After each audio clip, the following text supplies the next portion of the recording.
토요일의 문답 35번 성화에 대해서 함께 생각해 보겠습니다. 거룩하게 하심이 무엇입니까?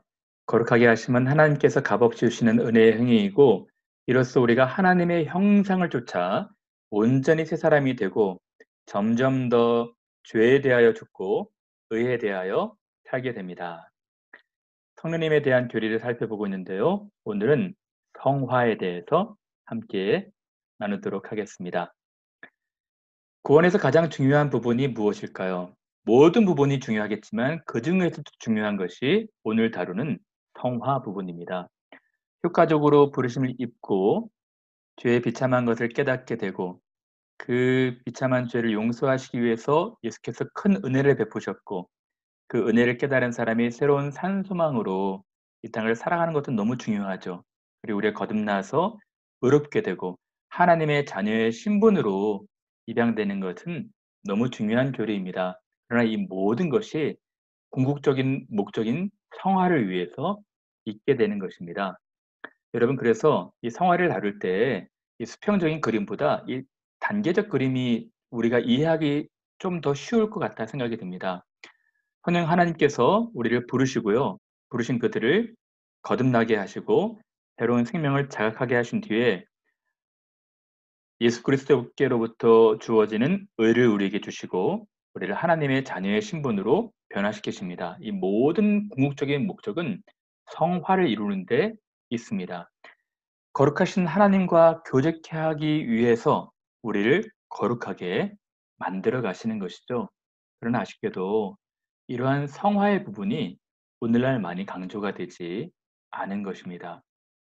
거듭나서 새로운 생명으로 하나님 앞에서 살아가고 무죄선언을 받고 의로운 신분으로 살아가는 것도 중요하고 하나님의 자녀로서 하나님으로부터 오는 모든 특권을 누리는 것도 너무 귀하지만 이 모든 것이 거룩한 삶을 살기 위한 데 있는 것입니다. 그러면 왜 성화가 구원에서 가장 중요한 과정이 될까요? 성화가 구원의 궁극적인 목적이라는 것을 이 슬라이드에서 설명하고자 합니다. 하나님께서 사람을 만드셨습니다. 인간을 만드실 때 하나님의 형상을 따라 만드셨죠. 하나님의 성품과 속성을 따라 만든 것입니다. 근데 죄가 들어오게 되면서 인간에게 두 가지 변화가 생기게 되었습니다. 첫 번째는 상실이었고요. 두 번째는 손상이었습니다. 하나님과의 관계가 죄가 들어오게 되면서 깨진 것이죠.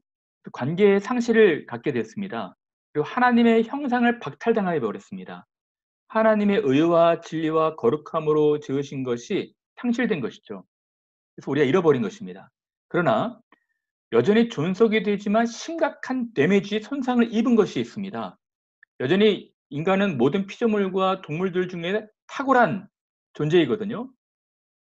탁월한 이성, 탁월한 감성, 탁월한 의지를 여전히 가지고 있죠. 그러나 이러한 부분이 심각하게 손상됐다는 것입니다.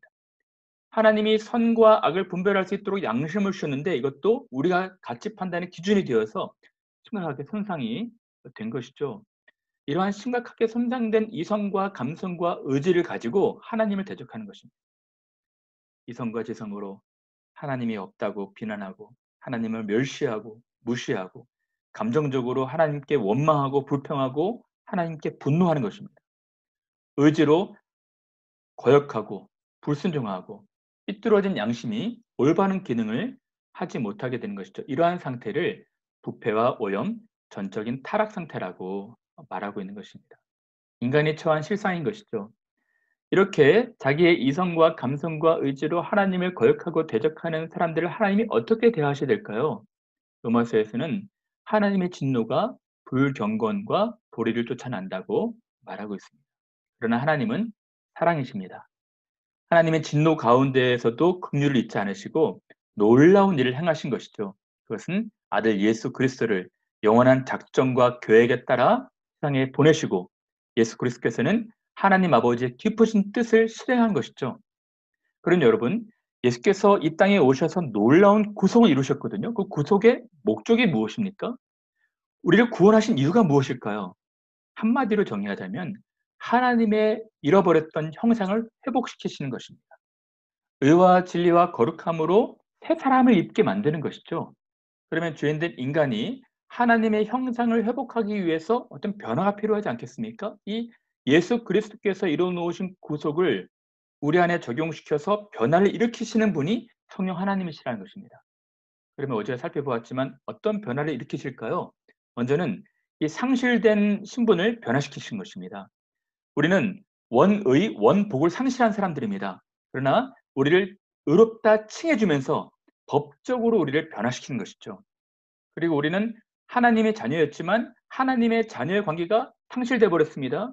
근데 성령 하나님께서 우리를 다시 하나님의 자녀로 관계적 변화를 일으키시는 것이죠.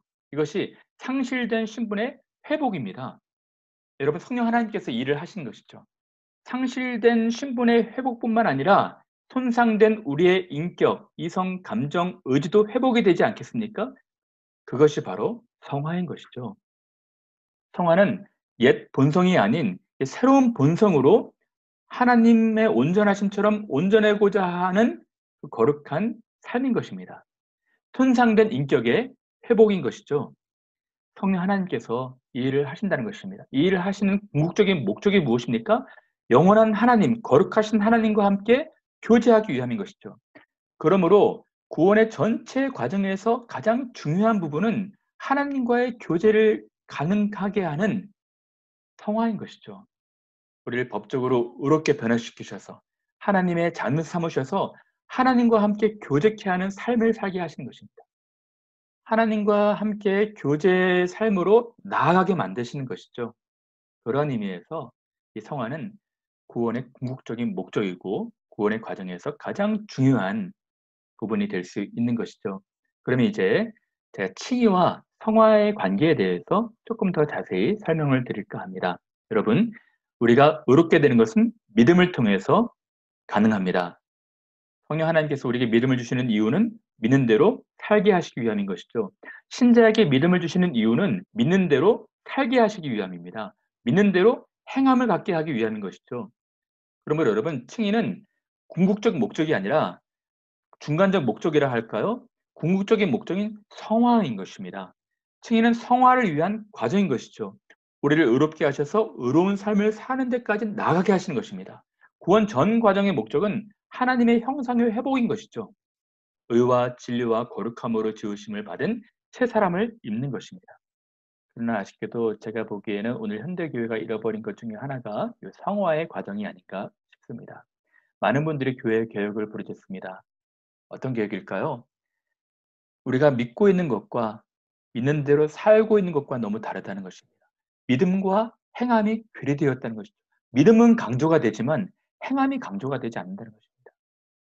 그래서 행함이 없기에 신자가 믿음만 있지 삶이 없습니다. 그래서 신자가 신자답지 못한 것이죠. 복음을 부끄러워하는 교회가 된 것입니다. 삶의 거룩이 없는 것이죠. 개혁의 주체가 되어야 될 교회가 개혁의 대상이 된 것입니다. 오히려 세상의 기준보다도 더 못한 것이죠.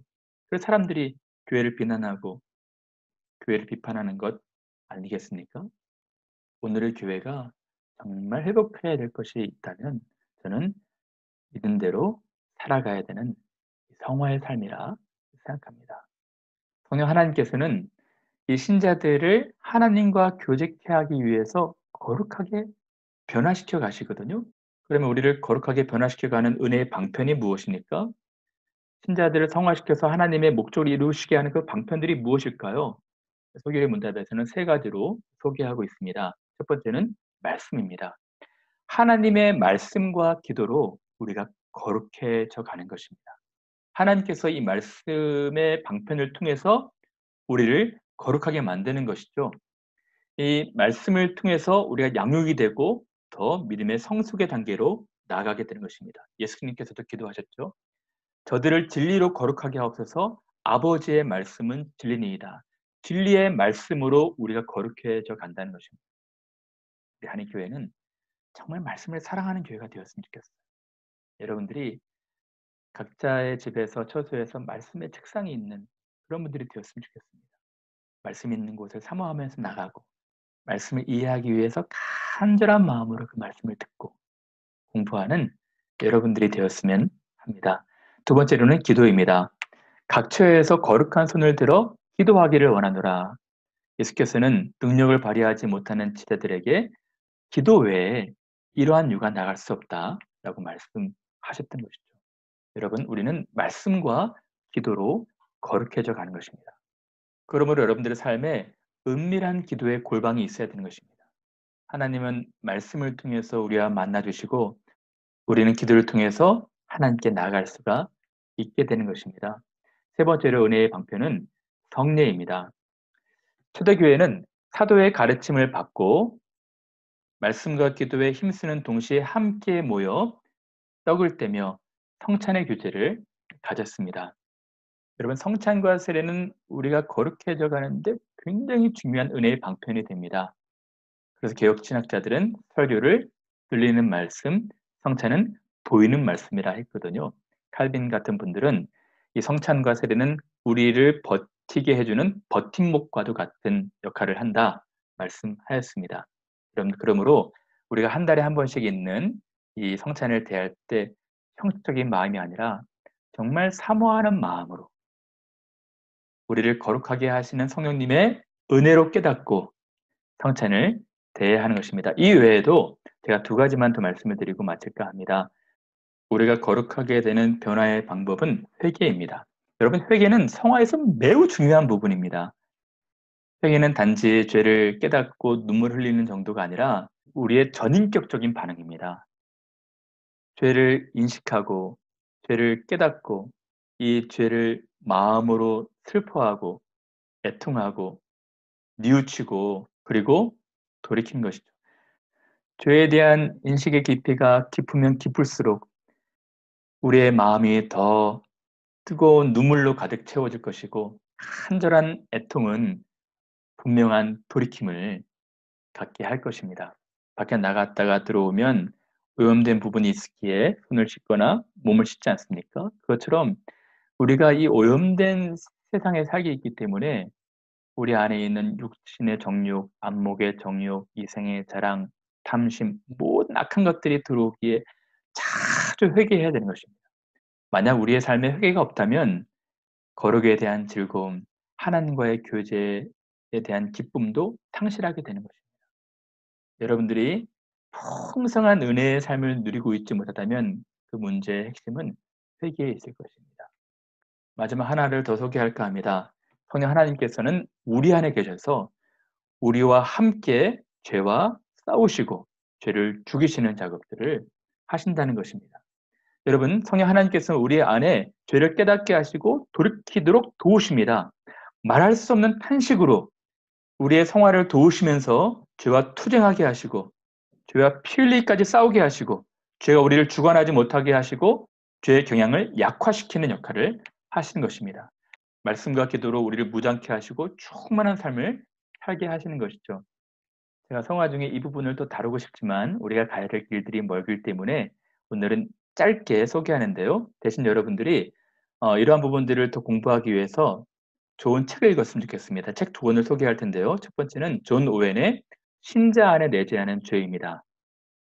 두 번째는 존 오웬의 죄 죽음의 교리입니다. 정말 탁월한 책입니다. 이런 책들을 읽으면 진짜 오늘 우리가 얼마나 보편적으로 연약한 시대를 살아가는지를 알게 될 겁니다. 어떤 분들은 오늘 현대가 영화부 유치부 수준이라고 말할 정도로 당시 이분들이 살았던 시대는 정말 풍성한 진리가 넘쳐나는 시대였습니다. 이런 책들을 읽으시면 여러분들이 어떻게 죄를 죽일 수가 있고 어떻게 성령과 더불어 거룩한 투쟁을 해 나갈 수 있는지를 분명하게 이해할 수 있을 것입니다. 이제 짧게 적용하고 마칠까 합니다. 첫 번째로는 성화가 우리의 삶의 목적이 되어야 합니다. 여러분들은 어떤 목적을 가지고 살아가십니까?